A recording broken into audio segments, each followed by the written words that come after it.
words of Mark Twain, too much of anything is bad, but too much of good whiskey is barely enough. The spirit whiskey has long been a staple of American society.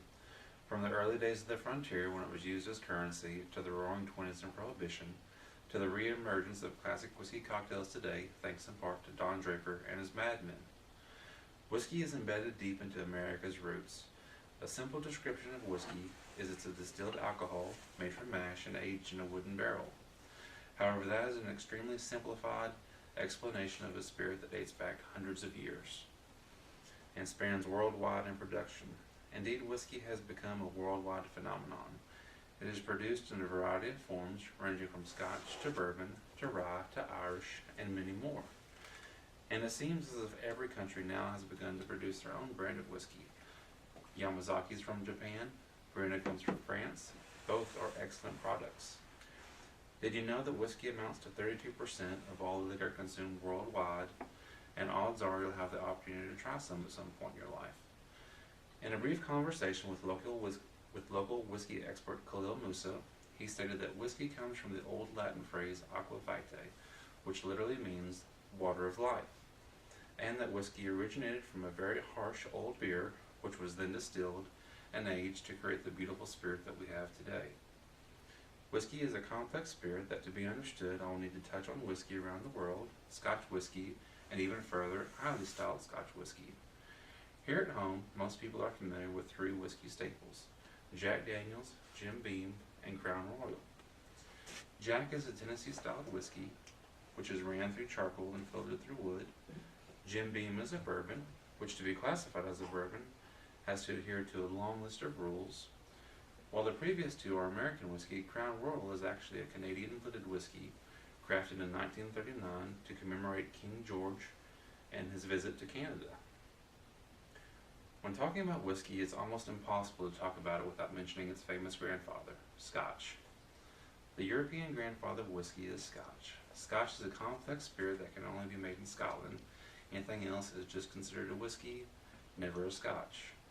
Just like champagne is only champagne if it's made in the Champagne region of France, anything else is simply sparkling wine.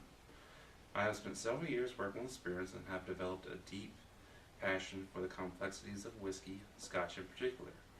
Charles MacLean highlights Scotch in his book, Malt Whiskey, The Complete Guide.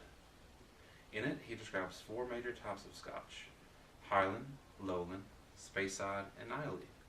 Along with the four major types, Scotch is presented in three primary forms: single malt, blended malt, and single cask malt. The most well-known blended Scotch is the Johnnie Walker product line, but did you know that the primary Scotch used in Johnnie Walker blend is the single malt Cardew?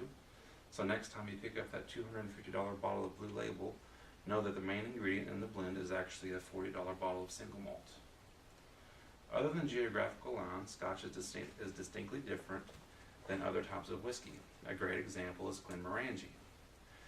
Glenmorangie is a light citric Scotch with notes of vanilla, apple, spice, and hay. Compare that to most American-styled whiskey, which tend to be woody and smoky. Scotch is such an amazing spirit with such complexity, so much complexity in fact, that we have to focus on one major type, Islay. Islay Scotch is a very complex type of Scotch that displays various qualities ranging from woody to cold and even ending with dry iodine flavors. It is possible that the island of Islay is the root of whiskey distillation in Scotland. Historically, the first recorded order of Islay whiskey was done by King James in 1494 after he had visited the island. Islay, as the name implies, is a small island off the coast of Scotland. Its soil is rich in minerals, and unlike the rest of Scotland, it tends to have a mild winter, so mild in fact that palm trees cover some parts of the island. Because of the sea, most Islay-styled Scotches tend to be salty, much more peaty than other Scotches, and they carry a strong iodine and seaweed flavor. As a friend of mine once said in regards to Islay Scotches, they taste like iodine and how hospitals smell. Not only is Islay the most popular, but it's also the most complex and flavorful. In my personal experience, while dealing with a wide range of malted and blended Scotches, I have found Islay-styled Scotches to be more pungent and complex. Two great examples are Lefroy and Lagavulin, with Lefroy being the more pungent of the two. Now that I have touched on several aspects of whiskey, I hope that you have a better understanding of Scotch and Islay styled Scotch, and will, if nothing else, give them a try. So I'll leave you with this. Next time you take a sip of whiskey, think about the air, earth, oak, smoke, and sea that go into this wonderful spirit.